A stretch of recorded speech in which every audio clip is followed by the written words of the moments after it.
let me tell you, every single time that has happened to us, we've put an offer on our dream house and it gets rejected. Whatever was on the other side of that has always been so much better. So what's for you is going to be for you. And so just don't get caught up in the disappointments.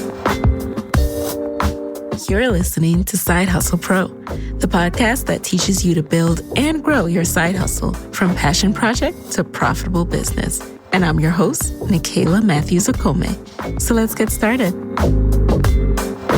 Today's episode is brought to you by Gusto.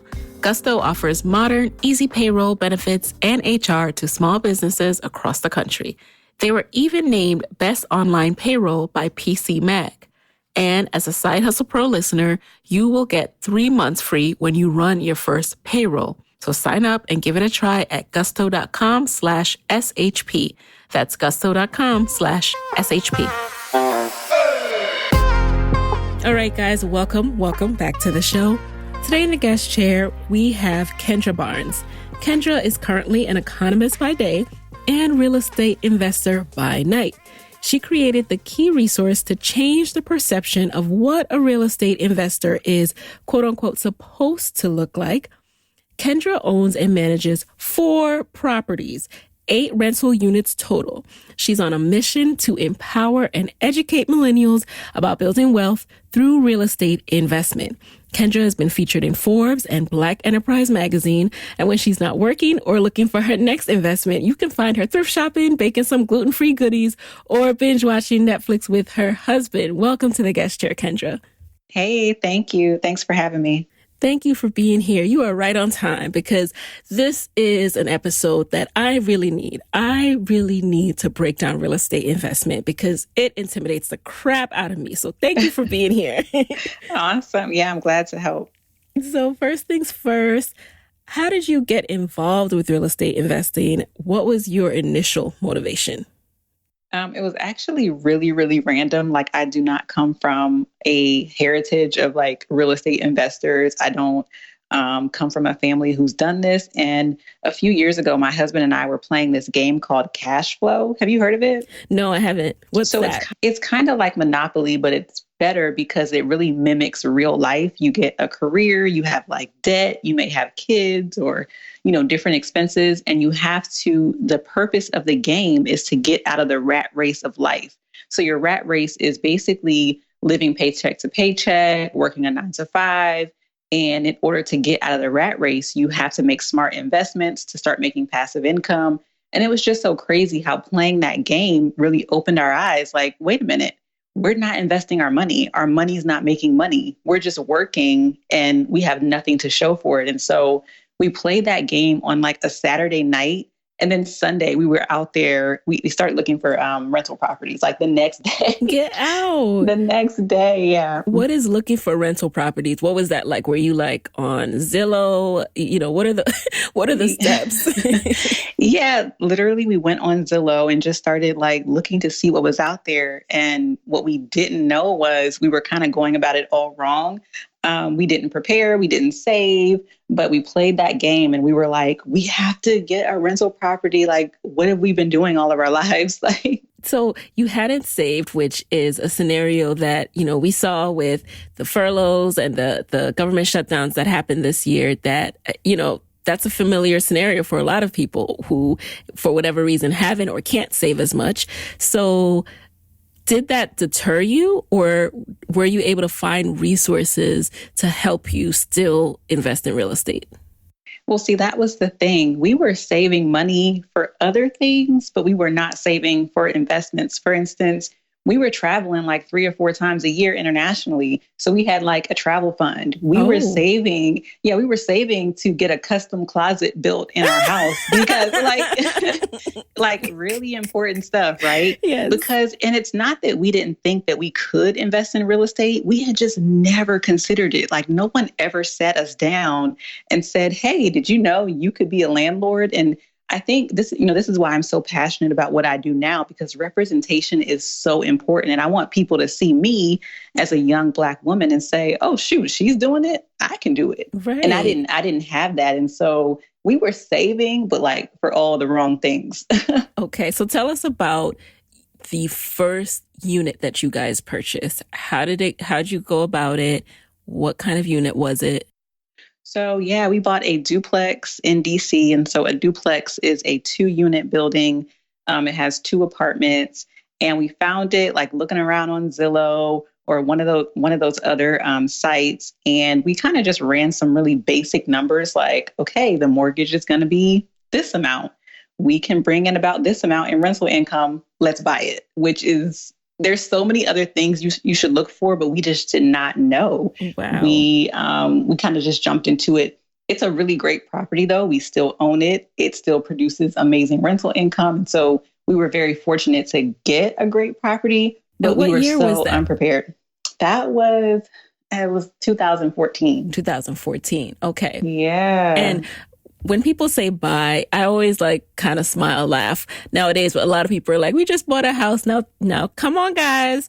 We've bought a loan. So really break this down first. What does it mean when you say you bought? How much did you put down? Did you have to get like a realtor and a loan officer? What did it entail? Yeah, so that's a really great point. We definitely got a loan.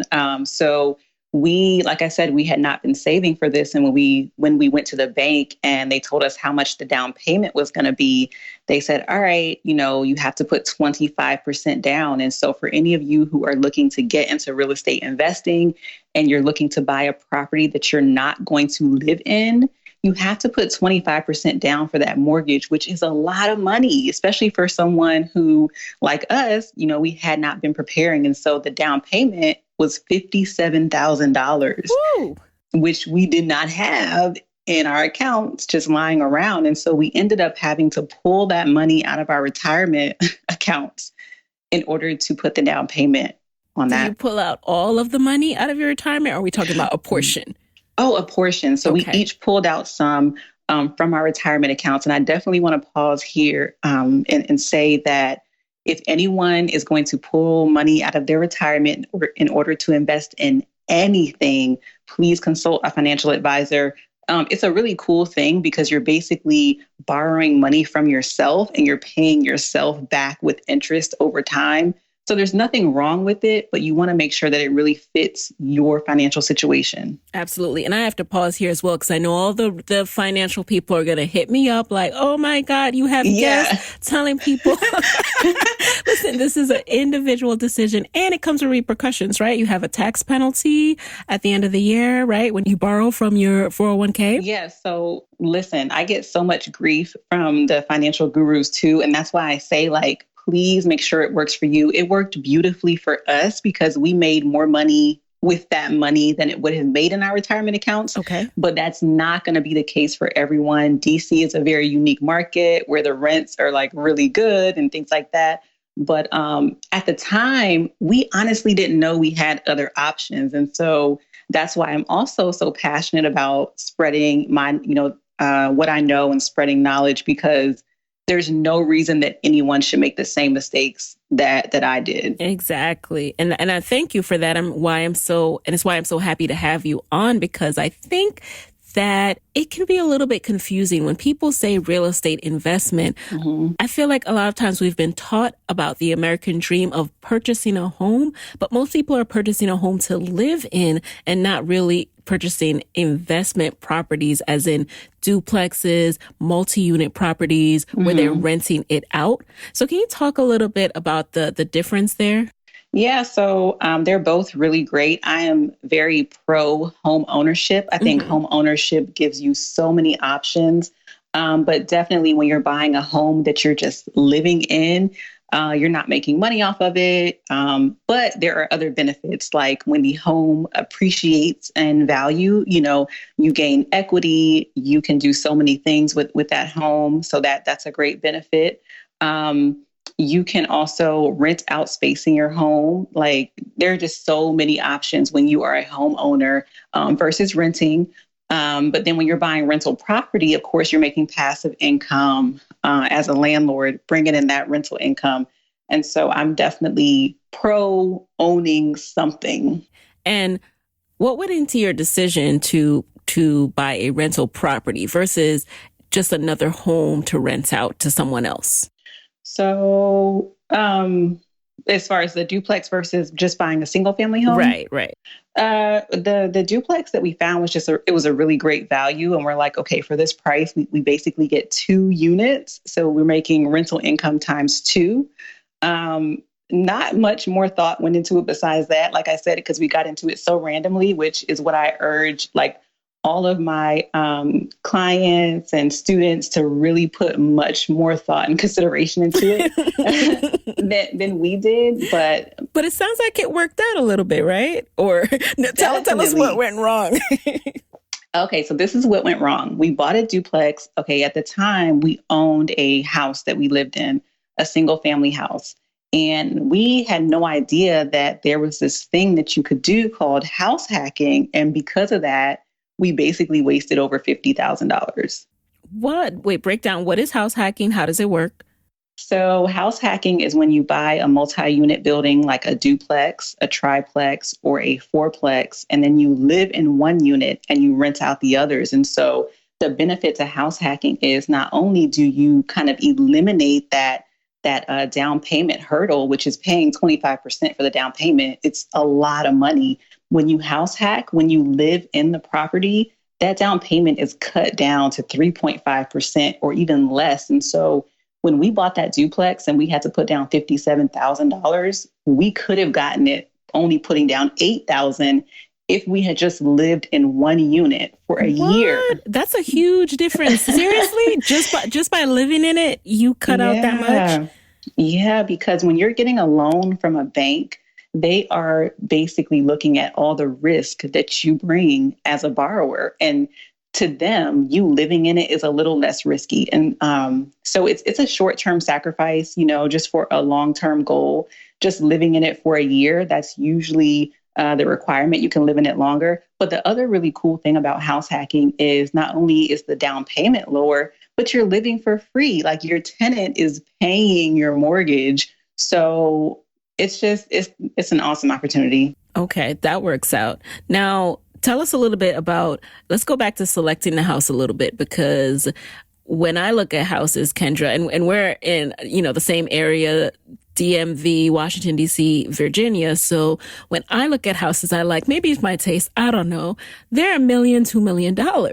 So 25% of that is not the same. So for people who are looking to house hack and get into real estate investment with rental properties, should they be looking for a certain threshold? So that's another really cool thing about house hacking is you can usually afford more than you would think, because what the banks do is they calculate how much rental income you're going to make in the future on this property.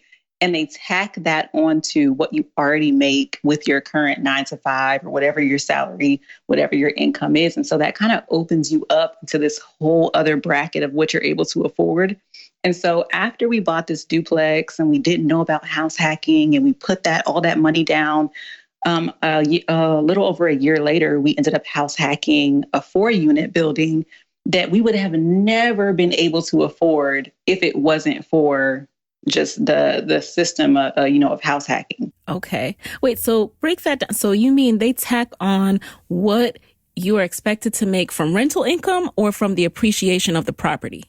No, from rental income. So say the property is going to bring in like $30,000 a year in rental income. They're going to put that, they're going to tack that onto, say you make $70,000 a year. So now that 70 plus 30, they're going to qualify you based on making $100,000 a year, rather than just your 70. So that opens you up, to a whole new realm of possibilities. All right. You guys hear my wonder. This is because Nikayla is about to start real estate investing. So this is me getting my consulting right here. No, I'm kidding.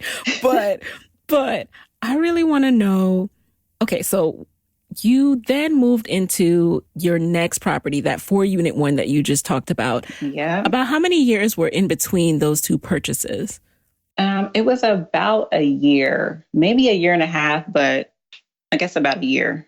Were you ever nervous to take on this much debt? No, for me, there's just too many options. I'm not risk averse, but when it comes to home ownership, especially in this area, I know there's so much demand, so I'm not really worried. If I cannot find a what we call a regular tenant or a cash tenant, I could find a Section 8 tenant. There are plenty of people who are looking for housing in DC that are, on Section 8 or some kind of housing program. If I couldn't find either of those kind of tenants, I could put it on Airbnb. If I can't find any tenants at all, I can sell it. Like, there are so many options. That's flexibility. And with Section 8, so that's coming from, is that a government grant then? Who's paying that? Yeah, so that is government funding. Mm-hmm. Okay. So let's go into the whole tenant business, because this is a big piece for those who are interested in real estate investing, the stress of having tenants. Now, I don't like living with people other than my husband. But I'm curious about this house hacking stuff. How did you do it? How did you get accustomed to being a great landlord and having and minimizing the questions and the back and forth with tenants? So I'm not going to lie. At first, I was like you. I'm like, I'm not sharing walls with my tenants.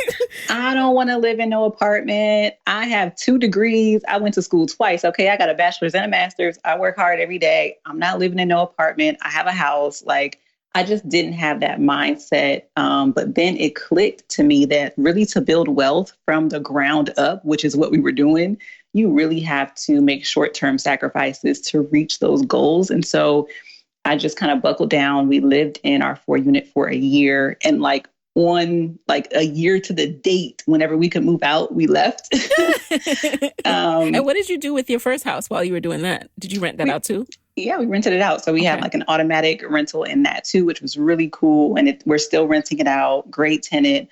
But as far as living with tenants, we did have to kind of set boundaries. I know some people who house hack who do not tell the tenants they're the owners. And that's a personal. Yeah, they just pretend they're a tenant, or they pretend that they are a property manager, and then they hire a property management company to kind of take over things. And so a lot of landlords don't even manage their properties themselves, which is, it's just a personal preference. So you don't have to deal with the headaches if you don't want to. Okay.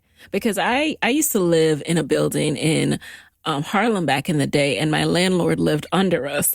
And I mean, I felt like I was always being watched. I don't think it was healthy for her either. I feel like it stressed her out more when you can see your tenants and see when they're doing something like the recycling's not perfect, or, so how do you separate, how do you give yourself that boundary to not be in landlord mode and to just be in I live here mode? It's hard because this is, it's your investment. And like I tell my tenants, we worked hard to get this property. Please take care of it, And so it's really hard to kind of separate yourself if you see someone not taking care of your investment. I'm not some random rich person way off, living my life on an island somewhere while you're living in this place. I'm working, I'm grinding. This was not easy to attain. Please meet me halfway, So it can be tough. And did you know that, I know that you got into this because you guys saw the potential, but did you really think you would be able to earn money immediately, or were you focused on the longer term reward? Oh, no, we were all focused on that cash flow, that monthly. Yeah, we were like, we can make how much extra a month? Okay. That'll be really cool. Yeah. And then did you have to put in any money and investment into remodeling and fixing up any of these properties? We did. That very first duplex, we did spend some money getting things done. We kind of slow rolled it. We did a lot of work ourselves. We were in there late nights, eating pizza, fixing the kitchen, putting up cabinets, which was really fun because we learned a lot. Now we outsource that stuff mostly, but when you're first starting out, you're in the trenches. Okay. How do you learn to just do housework? I mean, just do YouTube. Okay. Seriously. So now let's talk about, so you in total today own 4 properties?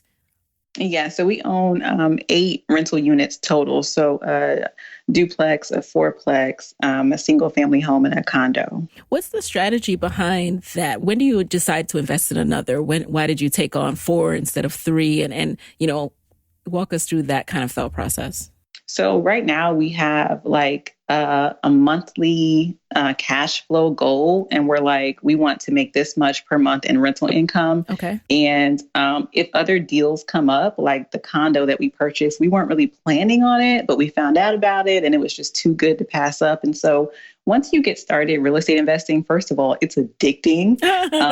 All of my students who have gotten their first properties are like, I'm itching to get the next one. Once you realize you can do it and it's like, oh, this is all it takes. Like, I got this. Right. Then you can't wait to get the next one. But also you kind of get into a groove as an investor and you figure out like, what works best for you. And then it just kind of flows from there.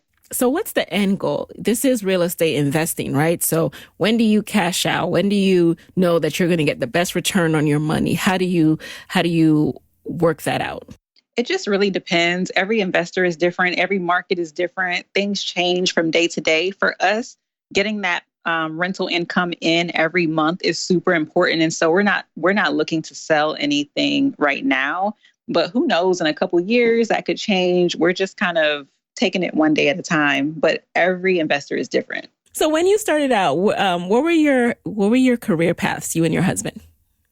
So we both worked for the government. And I do want to take a second here and say that if anyone's listening, because I get this a lot, they're like, Kendra, of course you can invest in real estate. You have a husband, you have another like income in your household, but I'm single, I can't do it. That is not true. I have so many friends and so many coaching clients who have purchased homes on their own, and several of them have purchased multi-unit properties by themselves. I have one in particular who purchased a 4-unit building, and she's in grad school. So she did it on her own. And I just want to encourage anyone listening who thinks that, oh, I have to wait till I'm married. No, you don't.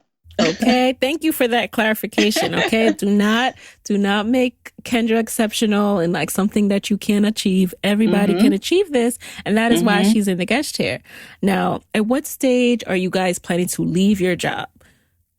So that's actually in the works right now, which I'm super excited about. It's been like, for me, a long time in the making. I've been like itching to leave because I got into this world of entrepreneurship, even outside of real estate. And I'm like, I think I can do this full time. But we really wanted to create a really good safety net and a really good rhythm, like with our rentals and kind of getting that consistent income. But really soon I'll be leaving my government job and retiring and living off of the real estate. All right. So I'm guessing the government shutdown did not affect you. Nope, not at all. No, I was not even worried, which was a good feeling to have. And that's why I really encourage people to try to get another stream of income. Absolutely. It doesn't have to be real estate. I don't want to push real estate down anyone's throat, but just invest your money and make sure your money is making money somehow. And do you guys have to pick up and move every time you get a new property, like to house hack? Is that what you're doing?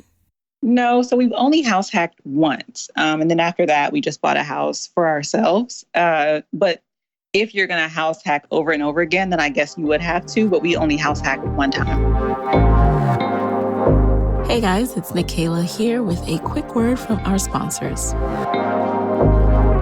If you have a business or you know someone who does, you probably know by now that small business owners, we wear a lot of hats.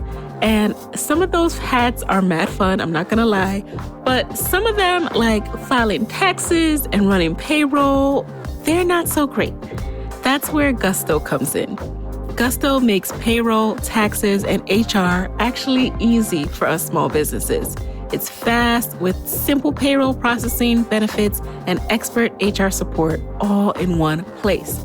Gusto automatically pays and files your federal, state, and local taxes, so you don't have to worry about all that.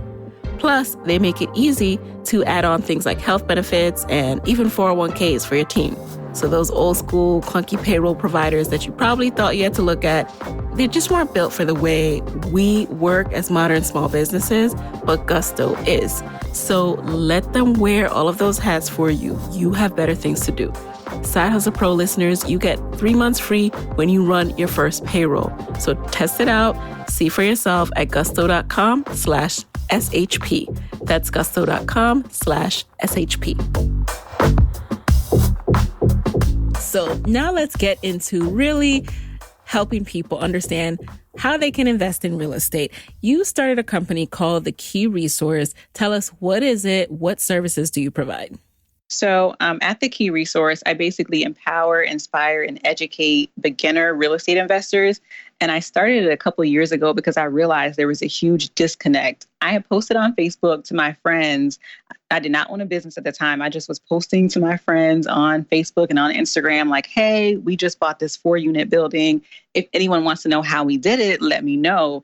And within an hour, my inbox was flooded with messages like, how did y'all do this? How can you afford it? I thought you had to be rich to invest in real estate. And I said, oh my gosh, my peers don't know that they are capable of this. We were not rich. We were not wealthy. We didn't even halfway know what we were doing then.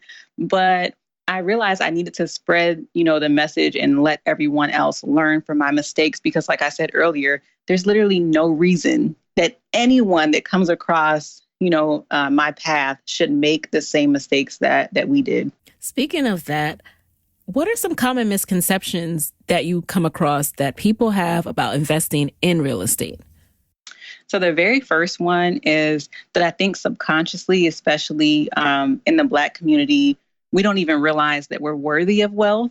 And I think that's so important to know, is that we are worthy of wealth and we're more than capable of attaining it. The second thing is that people think you have to be rich to invest in real estate. I think if you say the term real estate investor, immediately people think of some old wealthy person like with some huge mansion, but that's not the case. You can literally start investing in real estate or investing in anything right now with what you have. This is so encouraging because, yes, I do think of maybe not a, old white investor, but just people who have it together. Like, she's buying houses. Oh, she has it together. I don't know what together means, but in my mind, and I know I'm not alone in this, y'all, like DM me if this is you. You're like, she has things figured out. I'm not there yet. But I think we have to push ourselves. It's the same thing that I realized when starting a business, that you just have to push yourself to get into that zone. So, okay, I need to find out more information. Kendra's doing this. Like, this is attainable. I just need to now focus on getting my ducks in a row. And this too can be attainable for me. So what are some of the first steps we should take as we're starting to think about investing in real estate? So the very first thing you should do would be to write down your goals. Like, don't start investing in real estate just because you saw me on Instagram investing in real estate. Don't start doing it because you heard this podcast. Should I start with a 10-unit building or, just to maximize bang for buck? Oh, that's a really big leap. That's huge. But you should write down your goals and figure out what's really important to you and what are your money goals. Like, how much do you want to make? What's your long term? What's your end goal? And just kind of figure it out from there. Now, let's say I write that down. I have my goal down. What's next? Like, in the Key Resource, do you kind of walk people through, okay, now you need to get a realtor. Now you need to figure out, based on what you're identifying as homes you like, this is what 25% would be. That's how much you need to have saved. Yeah. Some people are going to write down their goals and they're going to realize that being a landlord isn't really for them. But that's the really amazing thing about real estate investing. You don't have to be a landlord. You don't have to house hack. I love house hacking. I think it's an amazing way to get started. But you can flip properties. You can wholesale properties. You don't even have to be hands-on at all. You can be a private money lender. If you have the money, you want to make your money make money, but you don't want to get into the nitty-gritty day-to-day real estate investing, issues. Yes. There's so many things you can do. Oh, I see what you mean. Because all this time I've been thinking, oh man, I like people, but I don't like people enough to be a landlord. You don't have to be a landlord. Knowing that I don't have to be a landlord. So what does it mean you mentioned a few things. So a money lender. And so you can be a private money lender, which say you have like $10,000 just sitting in your bank account and you're like, my savings account is only giving me like 0.000 return on this $10,000. And then you find someone like me or some other investor who's about to buy a property and flip it. Okay, flipping it. Yep. So I might put a call out and say, hey, I need $50,000 from 5 different private investors. I'll give you your money back in X amount of days. And so it's basically, as a private lender, you are letting investors borrow your money. They're going to give it back to you with interest, and you're typically making more than it would be sitting in a bank. And so that's a way to like invest in real estate very passively, not get your hands dirty, but still make money. Then there's like wholesaling, which is a form of investing that does not require any money. I don't wholesale. I'm not an expert on it, but I did put a panel of experts together. If you go to my site, I have a course that shows you like 6 different ways to invest in real estate. But wholesaling doesn't require any money. You don't even have to have good credit to do it, but you have to have a lot of time. And so that's the thing about wholesaling. There's also tax lien investing. There's flipping, which is so popular because of HGTV. Yes, I hear a lot about flipping. Have you guys flipped any properties? No. So we are buy and hold investors. Basically, we just buy properties and rent them out. I've never flipped. I've never done wholesaling. I've never invested in tax liens. Every investor kind of has their thing. So it sounds like we need to know a little bit more about each thing, or at least explore each thing. Now that we know these titles and these definition, guys, we need to go and explore a little bit more of what each lane could look like for us and decide which is kind of our thing. Definitely. So what has happened since you started the Key Resource? How many years has it been? Tell us about some of your students, your success stories. Yeah, so it's been about 2 years, and I just get so excited whenever I see my students win. Like, it's just so amazing to me because they literally come to me and they're like, I don't know where to start. And then within a few months, it's like, I just bought my first property. And then like a few months later, I just got a second. And just seeing them go from like 0 to 100 and seeing that aha moment it's just so humbling. It's the most amazing experience. But like I said, I had a coaching client who bought a 4-unit in Alabama. She's in grad school. She only put $5,000 down. What? Wait, we got to dwell on this for a second. How? Because she's house hacking. And the really cool thing, I'm going back to house hacking because I love it. But the other cool thing is, even if you're not house hacking, you guys, if you're buying a house that you're going to live in, you can get grants and you can get down payment assistance that will lower or eliminate your down payment. There are several down payment programs out there where you can literally get a house with no money down. And people are really leaving money on the table. I know I did because I didn't know about them. And so, yeah, I have a coaching client in New York who got over $80,000 worth of down payment assistance to buy a duplex. Like, she didn't have to come to the table with any money. Now, what are some of the programs and places that we can look to for down payment assistance? So every state is different. There are some state programs, there are some national programs, and I have the reports on my site. I picked like 12 major states in the U.S., and I basically compiled a list of all of the down payment grants and resources in that state. There's like 3 or 4 pages. Oh, right. So there's a lot. Okay, for me in DC or Virginia, like what's one of the ones that is top of mind that everyone uses? Yes, my favorite is the Naca Program. Have you heard of it? NACA? No, I haven't. Yeah, NACA. Yeah. It's a really, really great program. No down payment, very low interest rate. There are some pros and cons to using it, but if I could use NACA, I would. I can't because I already own a home. But literally, if I was eligible, I'd be like the first person in line. Wow. So is this like a first-time home buyers down payment assistance program? And what's in it for them? What is the benefit of these programs and why do they exist?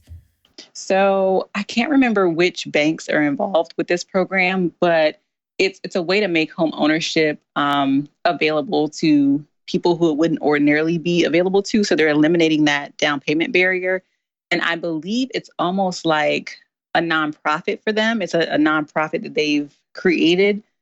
I'm not sure, but I think there are benefits because it's basically a nonprofit entity.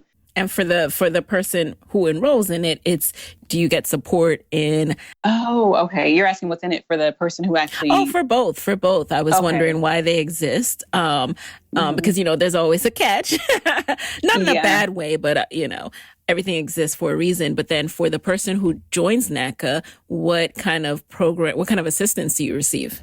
So you get a counselor. And basically the other cool thing about NACA is if you join and at the time you don't have stellar credit or your savings really isn't up to par, they work with you to get you to a point where you are in a better financial position. The other really cool thing is there are no income limits or income requirements or credit requirements to join. The purpose of the program is to get you to a point where you are in a place to buy. But you can also join if you're ready too. I have a friend that makes six figures and she joined NACA. So okay. I'm glad you brought up credit requirements, savings requirements, income requirements, because that was my next question. And I think this is, if we were to get to the core of what intimidates some people, it is feeling like they are not enough. And I'm glad you started off with, that you are worthy and you are enough. But let's get to the real in terms of credit requirements and income requirements. Where should people be at to start investing? So if you're going to buy a rental property, you're going to want to make sure that you can afford that payment, that mortgage payment on your own if you don't have a renter. So I would say, imagine you went 3 months with no renter. Could you pay your personal mortgage or your personal rent or whatever wherever you're living and pay that mortgage for the rental property and be okay? If not, you shouldn't start investing yet. That's a very good guide. I love that. And of course, when it comes to the savings, are you recommending 25% or even more than that? I don't know. It varies. When it comes to getting a mortgage, the bank is definitely going to look at your income, your debt to income ratio, how much savings you have. And they're going to kind of look at all those different things, your credit score, and kind of factor it all together. But I think everyone should have at least 6 months of living expenses. So you can start there. Now that you're getting ready to leave, what kind of checklist did you go through to decide that now was the time? I just made sure that I could, consistently replace my income and my husband's income as well. And then once we were able to, get to that point and feel like we could do it consistently, that was enough for us. And you're doing this consistently with rental income? Yes. Mm-hmm. Love it. Love it. So inspiring. Now, are you thinking of investing in more properties, or at this point, are you guys holding and profiting off what you have? No, we're always looking. Yeah, we are constantly looking for the next deal. So hopefully soon. We haven't purchased anything in a year and a half, which I don't know. I'm kind of going through withdrawals now, but it's so addicting. But yeah, we're always looking. And, I really admire you because it's one thing to become successful at something, but to then take the time to answer questions and realize that, hey, people need to understand how to do this. And why not me? I'm going to create the resource, literally the key resource for people to learn how to do this. Talk about your plans for the key resource. What do you hope? What is the ultimate goal of this business? I want people to start out their real estate investing journey better than I did. If I can help people do that, I am the happiest person on the planet. And what are the things that you want to make sure we don't do? Don't leave money on the table. Definitely know what resources are out there. I want people to know that they that real estate investing is not one size fits all. And so I want people to really figure out what's best for them and don't just do what you see everyone else doing. So yeah. And then the other thing too, is because we live in this social media age, I think it's really easy to get into this comparison game. Yes. And you feel even me as an investor, I have investor friends who buy a property a month, it seems like. And I'm over here yes. And I'm they have 20 rentals, they have 45 rentals. And I hear with my little 4 properties, but there's someone looking at me who's I don't have anything. Exactly. I'm going to go ahead and tell you that's me. That's me looking at you like that. So if you wanted to put a face on that, that's me. No, but really just try not to get into that comparison game and really, do things in your time. Everything will happen in the right time. So As you're speaking, I'm just thinking about where I am in my life, where other people may be. And again, going back to this concept of when are you ready to start investing in real estate, especially Mm-hmm. as a side hustle? What kind of bandwidth do you need to buy a rental property? Should you have X amount of hours a week? What would be your advice? Oh, that's really, really good. I don't know about X amount of hours because every property is going to be different. Some may need a lot of work. Some tenants may be needier than others. That's tough. But also, if you're looking to get started, you're working full time and you're not really sure if you can take on a whole new property, one thing I encourage people to do is if you own a home right now, try to start making rental income with the home you own. Maybe you have a basement apartment that you never use or a basement that you could rent out.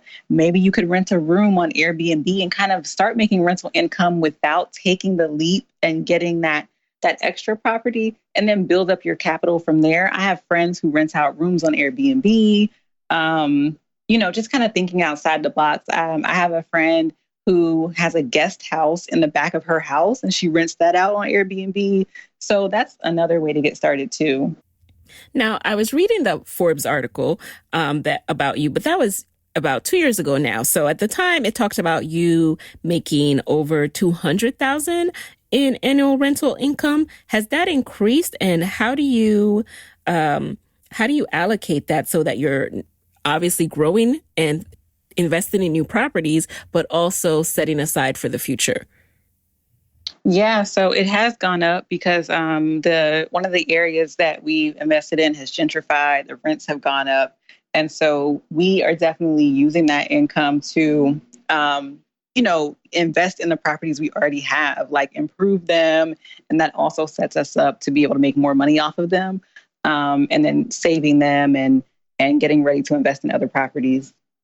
What are some of the downsides before we jump into the lightning round? You got me all souped up. I'm literally ready to go on Zillow after this interview and Mhm. look for rental properties. Oh, But yay! what are some of the downsides? So you're asking a real estate investment addict the downsides. I'm like, Well, I let's guess see. disclaimer, what should we know? Because a lot of times people are like, okay, I have savings. I'm going to do this. And then they get Hmm. surprised by curveball after curveball. Hmm. What should we keep in mind? Yes, the curveballs will come, but you will rebound. Because let me tell you, when your money is on the line, you're going to figure out another way. That's what I've always found. Another thing that I've seen happen is that there are a lot of disappointments in real estate investing or even in home ownership. If you're looking for a house for yourself or you're looking for a rental, you see the perfect house, you put an offer in, it gets rejected, and now you're all torn up because this was like Yeah. the home of your dreams. But let me tell you, every single time that has happened to us, we've put an offer on our dream house and it gets rejected. Whatever was on the other side of that has always been so much better. Like, well, that offer gets rejected. A few weeks later, we find another house that's so much better than this one that we're like, why did we even want that other house? Like, so what's for you is going to be for you. And so just don't get caught up in the disappointments in real estate investing because there will be disappointments. And how do you go about finding tenants? You mentioned the flexibility in it, but when you got your property already, your duplex, your 4-unit place, then are you posting these on Craigslist? Are you posting these on Airbnb? How do you fill them? It depends on the neighborhood. We always look at where the rental is and figure out what would be the best use. So we've done Airbnb. We've done, Section 8. We've done, just posting on regular rental sites for, regular cash tenants. And now we're looking into trying to get like traveling nurses. There's a whole site for you to rent to traveling nurses. And so we're looking into that too. Interesting. So you just like really have to know all these different ways to promote your unit and also get good tenants, because I'm sure by now you kind of are like, okay, this tends to attract more solid people versus this, right? Yes. Oh, yes. Especially DC is a college town. There it's transient. There are a lot of people coming through. Do you tend to look for professionals versus students or anything like that?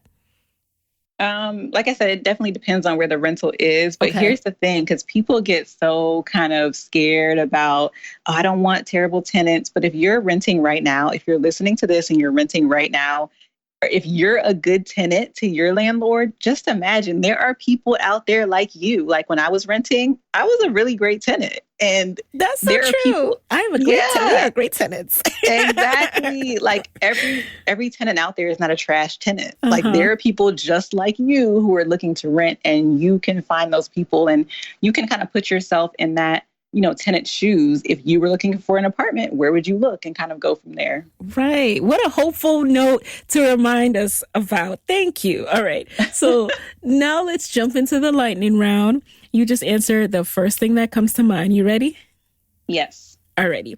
Number 1, what is one of the top resources that has helped you in your business and real estate investing that you can share with the Side Hustle Pro audience? Zapier. Ooh, how so? It's an automation tool. It literally automates your entire business life. It's called Zapier. Okay. I will link to that in the show notes. And number 2, what's been the best business book or podcast episode or live event that you've consumed in the last year? Ooh, that's a good one. I would say Think and Grow Rich. Number 3, what is one step that a side hustler can take today if they're interested in real estate and want to get started? Set your goals and then start doing your research. Align yourself with someone who's doing what you want to do and learn from them. All righty. Number 4, what is a personal habit that has helped you significantly in your business? So customer service is really, really big for me. And so I always give the same level of customer service that I would want to receive if I was a customer. So whenever you come across my page or my company, you're going to get the same customer service that I would want. And then finally, what is your parting advice for fellow women entrepreneurs who want to be their own boss, but are worried about leaving that steady paycheck, that good government job? So one stream of income is never enough. If you're leaving your 9 to 5 to work full time in your business, I completely support you, but make sure you have another stream of income outside of that business. Invest in stocks, invest in real estate, whatever you want to invest in, because one stream is not enough. And people found that out from the government shutdown. People find that out when they don't have a good business sales month. So make sure you secure multiple streams of income before you leave. I like that. And that raises one final question for me. So before we go, speaking of multiple streams of income, so you have your multiple rental properties, but then you also have the key resource. So as you think about multiple streams of income, do you think of growing the key resource to something even bigger? What's your vision for the key resource? Definitely. I have been working to grow the key resource, and especially now with our plans to quit and really be real estate investors full time. That gives me so much more room to grow my business as well. And so I want to do more traveling. I want to do like more one-on-ones with clients, do more in-person workshops. Right now, I do tons of online workshops, but I really want to get out there and start traveling more and reach more people. Well, I wish you the best of luck with that, because I think that our community needs you. Lots of people need you and just to see that you did it. Kendra with her natural hair, her fly self, is owning multiple properties. I feel like I can do it too. So shout out to you. Now, where can people connect with you and the key resource after this episode? So you guys can find me on Instagram at The Key Resource. Once you find me there, everything you need is in my bio. Please DM me if you've heard this episode. Reach out. I love connecting with you guys. I'm just really happy to have been a part of the show. Oh, thank you for being here. And yes, guys, all of the good stuff is in her bio, including that down payment program PDF that she put together. So go there and grab it. All right. At The Key Resource. All links will also be in the show notes. And there you have it. Hey guys, thanks for listening to Side Hustle Pro. If you want to hear more from me, head on over to sidehustlepro.co patreon.com/Side Hustle Corner to get my weekly Side Hustle Diaries chronicles about my own journey from passion project to profitable business. And if you want to find me online, I'm at Side Hustle Pro on Instagram, Twitter, and Facebook. Don't forget to join the Side Hustle Pro Facebook community. Go to sidehustlepro.co/mastermind. And as always, if you love the show, do me a favor and subscribe, rate, and review on iTunes. Thanks, guys. Talk to you next week.